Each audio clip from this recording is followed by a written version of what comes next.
Hey YouTube, it's AI Enigma here. So we are back with our Road to CAT VARC Explain series. As usual, I will provide the PDF of the session in the comment section below, so you can check this out. So this is our seventh session in Road to CAT RC Explain series, and this RC is based on sociology and ethics is also involved in this RC. So let's get started. It is comforting in contemporary thought to view eugenics as an inherent evil that is originated solely from the dark ideologies of Nazi Germany. We are familiar with the simplistic argument some individuals are born with superior traits while others are born with weaknesses, and both sets of characteristics are passed down to their offspring. So author is saying that it is like really comforting in contemporary thought, current thought, to view eugenics as an inherent evil which was born or originated solely from the dark ideologies of Germany. It is specifically very comforting to just see eugenics, as you can say, which was born from the dark ideologies of Nazi Germany, because like it went on something like this. It is really favorable to keep people who have superior genetics, or you can say superior traits, while eliminate those with weaknesses. That was the main argument that was going on, and it is like the author is saying that it is very comforting to see that this thing originated or like born into the Nazi Germany. Therefore, to enhance society, the flawed logic suggests that we must encourage the best to reproduce and take measures to prevent the stupid, sick, and malignant from transmitting their perceived defective genes. So, the flawed logic behind this ideology is that you can say to enhance the society as whole, we should, you can say, the flawed like sick stupid people should be eliminated and the best would be allowed to reproduce, and that so that defective genes would be eliminated, only the best gene pool would be remained. This concept was indeed taken to a genocidal extreme by Hitler, but its intellectual foundations were, in fact, laid much earlier in England. Disturbingly, this very idea is now experiencing a starting resurgence. So, what the author has said into the first paragraph is, you can say that eugenics, it's pretty, you can say, convenient for us to deem eugenics as an inherent evil which was originated into the Nazi Germany regime. And according to eugenics, what is specifically like, you are nitpicking, you are choosing that that the superior genes should be allowed to remain and the weaker ones, like the individuals with stupid sick people, should be eliminated and only the best one would be allowed to reproduce. So you are keeping the best gene pool. And although this may seems like the concept was, this concept was taken to a genocidal extreme in the Nazi Germany by Hitler, but its foundation were laid in England itself, and this idea is resurging now. That is the key crux essence of this paragraph. Let's start with the second paragraph. A century ago, the eugenics agenda relied on limited array of crude methods, offering financial incentives to encourage desirable individuals to have large family and forcibly sterilizing those deemed weakest. Now, what the author is saying is that a century ago, the agenda of eugenics, it relied on, you can say, limited array of crude methods. The methods that they were used to employ, they were limited. What they used to do is they were used to provide financial incentives, that we will give you money if you like do this. So the incentives were only financial incentives to encourage desirable individuals to have larger families, and they used to forcibly sterilize those people who they deemed weakest. If you are weakest, then you can't, you can say, reproduce, we will sterilize you. That was the earliest situation a century ago. Today, however, breathtaking scientific advancements are creating possibilities that early eugenics could only have fantasized about. But right now, what is happening? There is going on a scientific advancements. So the possibility that we have right now are much more that what early eugenics could have even predicted or fantasized about. Current in vitro fertilization, that is IVF technology, already enables the screening of embryos for inherited disease such as cystic fibrosis. Now, we can already screen embryos which have diseases such as cystic fibrosis earlier due to IVF. But in the near future, prospective parents will possess the capability to screen for a vast array of traits, ranging from hair color to personality characteristics, thereby allowing them to select their perfect child. Author is saying that right now IVF allow us to, you can say, choose. We can screen for embryos which have cystic fibrosis or certain diseases, but in the upcoming future, parents can actually screen for traits that they want for their child, like perfect child, for having that perfect child. That is something that is being mentioned in this paragraph itself. Let's go with the third paragraph. the era of designer babies, long a staple of dystopian novels and screenplays, is rapidly approaching. So author is saying that the era that we have, designer babies, in which we are designing our own babies, this is a concept which was of dystopian novels, or you can say screenplays. It's actually occurring in front of our eyes. The next few generations may be well be the last to accept the potluck with procreation, which means like the next few generation would be the only ones in which the child would be born with, you can say, by luck or by chance. Indeed, doing so might soon be perceived as utterly irresponsible. And the author is furthermore adding on to it that if you are just having baby without altering its characteristics or without altering its states, then if you are doing that, then you might be seen or perceived as utterly irresponsible, because you are not choosing the genetically superior traits for your child. A brave new world is poised to emerge, one in which expectant mothers will be presented with a comprehensive menu of biological options for their offspring, which means in the upcoming time, a brave new world will be emerged where mothers will be have choices that what they want for their child, whether they want intelligence or whether they want height, for example, something like that. So they want superior traits, and in the upcoming future, we are not long from a future in which the era of designer babies is going to come. The term eugenics was coined in 1883 by Francis Galton, a remarkable polymath renowned for inventing fingerprinting and many foundational techniques of modern statistical research. So, this eugenics was coined by 1883 by Francis Galton, who was a remarkable polymath, which means he had an expertise in various disciplines, and he was renowned for fingerprinting, inventing fingerprinting and many foundational techniques on modern statistical research. Institution his initial intuition was that the frequent occurrence of great men within the same family suggested that genius was hereditary. So what he did is like he had an intuition at first that like the occurrence of great men, there might be a family which had like intelligent great men after generation and generation. So he maybe thought that like the inheritance of geniusness might be hereditary. So that was the origination of his idea. Deeply influenced by the evolutionary theories of his cousin Charles Darwin, Galton pondered whether advancement in healthcare and welfare had inadvertently sullied or corrupted the national gene pool. So he was very much influenced by his cousins, you can say, Charles Darwin's, you can say, theory, that he possessed the theory of evolution.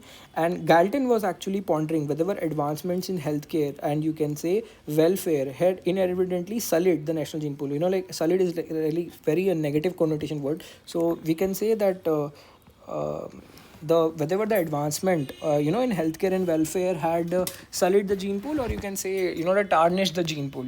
It has allowed the weak gene pool to propagate. That's the probably the sensation that I'm getting. Let's read further.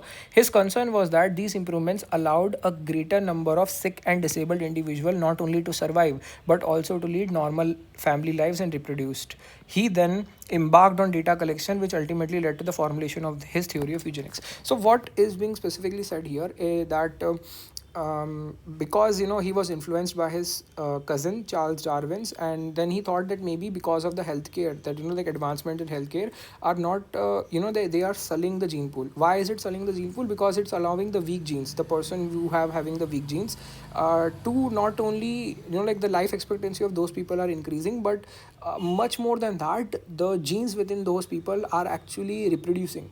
So due to that, the gene pool is getting tarnished. So based on this observation, he produced the theory which is called as eugenics today. This theory was not merely hailed as a hypothesis but rather celebrated as a discovery, a new science of human life supposedly governed by laws as immutable as those of Newton. So what this theory did, when the theory was given, it was not merely held as hypothesis. This was not just a hypothesis. This was governed as, you can say, a discovery. It was celebrated as a discovery. It was actually a new science of human life, and it was comparable as to that of, it was immutable, which means it couldn't be muted, or it could not be said that this is actually false. And it was as if the laws of Newton is also called to be like immutable as well. Galton boldly claimed that a race of gifted men could be created as surely as we can propagate idiots by mating cretins, like idiots. So specifically what he said that, a race of gifted men could be propagated just as the way you can produce idiots by mating creatine. If you are mating an idiotic couple, then maybe the child would be idiotic, and if you are mating geniuses people, then a genius child would be propagated. That was his hypothesis. Regarding individual deemed imbeciles, he declared that there was only one course of action: to exterminate them as they arose, purely on what he termed humanitarian grounds. So, what he had an extreme stance, and he had that, you can create geniuses by, mating geniuses people, and what he deemed to be imbeciles or idiotic people, he says, like it was only rational to just, like exterminate those people for, betterment of the society. And he was, as the author said, that purely on what he termed humanitarian ground. So on humanitarian ground, he thought that eradication of stupid people was justified. Eugenics came to symbolize modernity itself. To endorse it was to declare one's belief in science and rationalism, and to be liberated from religious qualms or religious boundaries. So what eugenics came to symbolize. You have to remember one thing, that this eugenics, which the Galton prepared, it was actually came to symbolize modernity itself. If you it became a new norm of that generation, because to endorse it was to declare one's belief in science. Because if you are believing in eugenics and you are supporting the cause of eugenics, which means you are believing in science and rationalism as well, and you are liberating from the religious boundaries, the religious forms, the religious superstitions. You are moving away from that. Some of the most highly respected figures in the English history readily embrace these ideas, and there were some people who were respected figures. They also, you can say, endorse this idea. The Bishop of Birmingham advocated for sterilization. Bertrand Russell, a prominent philosopher, eagerly anticipated a eugenic era which is driven by scientific principles rather than religious dogma. So, there were some renowned persons as well who were advocating for eugenics, and their belief was, if you endorse eugenics, you have a declares one's belief. You are declaring your belief in science, and you are moving away from the dogma of religion, religious superstition. In 1924, he argued, we may perhaps assume that if people grow less superstitious, government will acquire the right to sterilize those who are not considered desirable as parents. So definitely they have a strong stance here. When a sterilization bill was introduced to Parliament in 1931, it garnered significant support from social workers, dozens of social authorities, and the medical and scientific establishment. So, author is saying when in 1931 a bill for sterilization was proposed, then it garnered worldwide, you can say, support from all classes.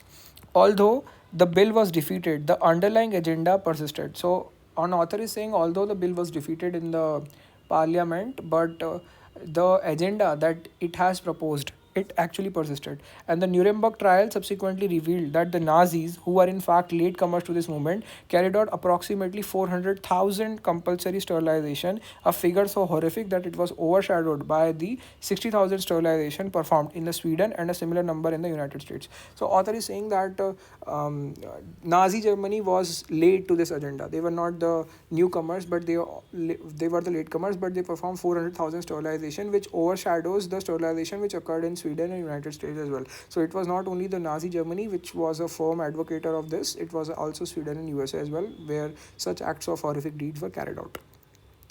The fundamental concept of biological division between the fit and the unfit was not a Nazi invention. Rather, it represented the conventional wisdom prevalent across the developed world during that period. Now, this is what you can say summarizing the crux of the whole passage, that the fundamental concept of what we deemed to be as what a person is fit or unfit, it was not a Nazi invention. It was not Nazi who actually invented that. Rather, it represented the conventional wisdom which was prevalent across the developed world during that period, which means that this was actually the conventional wisdom. This is something which was known to every person at that at that contemporary time, because it was known to everyone, because Nazis was not the one who had invented this. Earlier to before Nazi advocated for that, there were the concept of eugenics was a conventional wisdom to the local people or the people who were prevalent across the world at that time.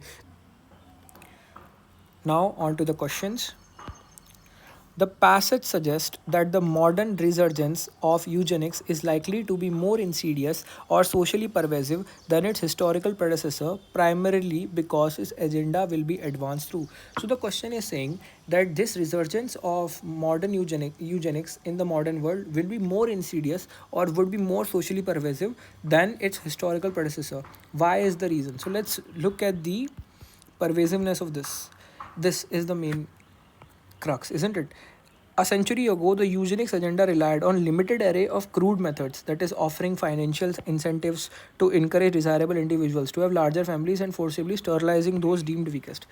In earlier, like there was the incentive was actually the financial thing, that you just have to be provide money to them, and like those who are attracted or infatuated by the incentive, they would be doing the sterilization.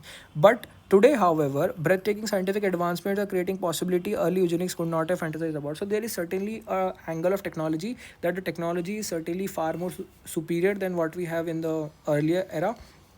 Current in IVF technology already enables the screening of embryo for inherited disease such as cystic fibrosis, but in the near future, prospective parents will possess the capability to screen for vast array of traits, ranging from hair color to personality characteristics, thereby allowing them to select their perfect child. So the parenting, the thing that although technology has advanced, but technology is not the main crux that is important, but the parents itself, prospective parents will possess the capability to screen for a vast variety of traits. And this is mentioned in the next era itself, the era of designer babies specifically.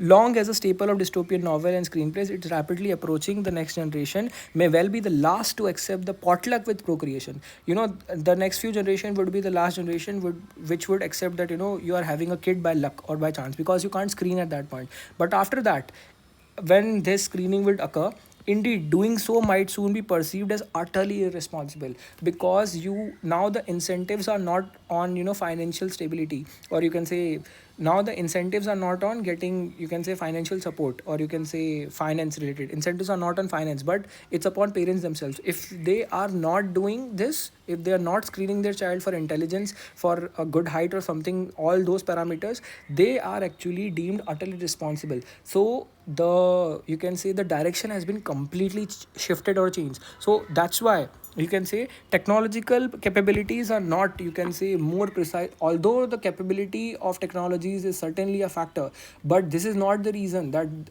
the resurgence of eugenics will be more insidious or socially pervasive. Because this method being more effective doesn't explain why it would be more widely adopted or harder to fight. The shift in social mechanism that we are talking about, choice versus force, is the deeper reason. Like earlier there was force by the government that you have to do it, but right now there is a choice, and if you're not choosing this, you might be considered irresponsible person. So first is not the correct answer. Individualist market driven choice presented as a parental responsibility rather than through coercive state-led program. This is exactly what we are trying to target, because earlier there was coercion, the only incentive was financial incentive, but right now if you're not doing this, there is a choice. You can screen for a better individual as your child, a child who is a better intelligence as a trait, who has a better height as a trait, who has like better good looking skin as a trait. This you can do, and if you're not doing this, then you are probably deemed irresponsible as stated by the passage itself. So that makes you, that you have to do this. So that's why this choice, if you're not doing this, you can be deemed irresponsible. This makes the resurgence of eugenics a more insidious or socially pervasive thing. That is why it would be more socially pervasive. So 2 is the opt answer to this question. Let's look at the other 2 options as well. Third, a broader application that targets the entire population for enhancement rather than focusing only on eliminating the unfit. Now again, this is specifically a strong distractor, because this is arguably a consequence of the shift which is described in, you can say, in B. Like we can say in B, we say the parental responsibility, the responsibility is shifted towards parents itself. If you're not doing this, then you are deemed responsible. But that is the main cause. This is the main reason, isn't it? This is the main reason. That is why the resurgence of eugenics will be more insidious, and as a consequence of that, it would be broader. The application of this eugenics would be applied broaderly to to the entire population for enhancements rather than focusing only on the eliminating the infant. So this is actually the consequence. This is not the reason that it can be applied to broader population. That's why eugenics is going to be more insidious. No, it is not like that. It is going to be more insidious because earlier it was coercive. The only incentive was finance, but right now it's a choice. If you're not doing this, you are actually deemed irresponsible. Parents are deemed irresponsible for providing a better chance for their child. They will do that, and that's why the eugenics responsible, the eugenics resurgence of eugenics will be more insidious. As an effect of that, it would be broadly applied. The application would not only be to eliminating the unfit, but in order to enhance the child itself. So this is actually later consequence. This is actually consequence. This is not the reason that the eugenics would be more insidious or socially pervasive. So this is not the option itself. Let's look at the fourth question. Fourth option: the intellectual backing of contemporary science, which gives it a legitimacy that earlier 20th century lacked. No, it's not specifically like that, because the author explains in the last line itself, isn't it? Rather, it represented the conventional wisdom which was prevalent across the undeveloped world during that period. Which means in that period also, people deemed that eugenics as something which was conventionally accepted. That eugenics is completely fine. People were having the conventional wisdom. It said now, before Nazi Germany itself, it had a conventional wisdom. So people, the intellectual backing of contemporary science, which give it a legitimacy that is early 20th version lacked. And it's not that early 20th version lacked the intellectual legitimacy. They also advocated for eugenics as well. So this option is definitely wrong. So the answer is second option. So let's look at the second question now. Based on the passage, it can be reasonably inferred that highly respected early 20th century proponents of eugenics, such as Bertrand Russell, viewed their stance not as an ideology of hate, but as. So we are seeing that proponents of eugenics, such as Bertrand Russell, the philosopher that was discussed in the passage, viewed their stance not as an ideology of hate, but as. So what was the convention of Bertrand Russell? Let's look at Bertrand Russell. Bertrand Russell came here. Galton. This is a Galton, isn't it? Okay. Yeah, here is mentioned the use of Bertrand Russell. Eugenics came to symbolize modernity itself. To endorse it was to declare one's belief in science and rationalism, and to be liberated from religious qualms. Some of the most highly respected figures in English history readily embraced those ideas. And then we have, in 1924, he argued, we may perhaps assume that if people grow less superstitious, government will acquire the right to sterilize those who are not considered desirable as parents. So specifically, you can say that the use of Bertrand Russell here, they have a stance that if you are using eugenics, then you are moving towards rationalism and you are moving away from the dogma of, you can say, religion. So that is their stance. So let's look at the option. Option number 1: a necessary albeit unpleasant application of their inherent prejudice against their weak and disabled. Now look at this. They are not viewing their stance. What is the question saying? Viewed their stance, which means we want to look for an option which is mentioning their stance, which is Bertrand. How is Bertrand Russell viewing his stance on eugenics? According to Bertrand Russell, eugenics is not ideology of hate. And if it's not ideology of hate, then what it is he actually viewing eugenics as? So if we are saying that Bertrand Russell is viewing his ideology as a necessary albeit unpleasant application of their inherent prejudice. So prejudice itself makes it an ideology of hate. Prejudice is that you have a bias against something. So this is exceptionally wrong. He is not viewing his ideology as a prejudice against something. He views that eugenics is something which you can which is moving towards rationalism and a step towards science, rather, and a step moving away from, you can say, superstition, from religion and dogma of religion. That is the thing that the Bertrand Russell is viewing. So first is definitely a wrong option. Second, a pragmatic step towards a society which is governed by rational scientific principles rather than by what they considered outdated religious superstition. Exactly. That's the key crux or essence that we want to check. That the Bertrand Russell views his ideology towards you can say eugenics as not as a ideology of hate, but as a pragmatic step, a practical step, a rational step towards a society governed by rational scientific principles rather than what they considered outdated religious superstition. So this is exactly the essence of his ideology. So this is probably the answer. So let's check whether why 3 and 4 are wrong. The logical conclusion of a flawed understanding of Darwinian evolution, which they believed must be applied to human social planning.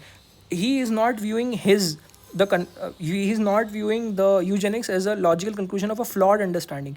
It is not a flawed understanding of Darwinian evolution. He is not viewing his ideology as a flawed understanding of Darwinian evolution. That's specifically cleared. He views his ideology as a, you can say, move towards scientific rationale and move towards, you can say, moving away from regional dogma. A political tool to ensure the continued dominance of the educated upper classes over a rapidly growing and unfit lower classes. This is also not that. He is not viewing his, you can say, stance as a political tool as well. So the most opt answer is question number second. So let's look at the question number third as well. Which of the following can be inferred from the statement? Advances in healthcare and welfare had sullied the national gene pool. This was mentioned here by Galton, isn't it? Yeah, here. Deeply influenced by the evolutionary theories of his cousin Charles Darwin, Galton pondered whether advancement in healthcare and welfare inadvertently sullied the national gene pool. His concern was that these improvements allowed a greater number of sick and disabled individuals not only to survive but also to lead normal family lives and reproduce. So, what he viewed is that when you are, you can say, having advances in healthcare and welfare, so not only by doing that you are allowing people who have weak genes to have, like, live longer, but you are also allowing their weak genes to reproduce, isn't it? So that is the thing, like solid is extremely negative word here that we have to remember. So let's look at it one by one.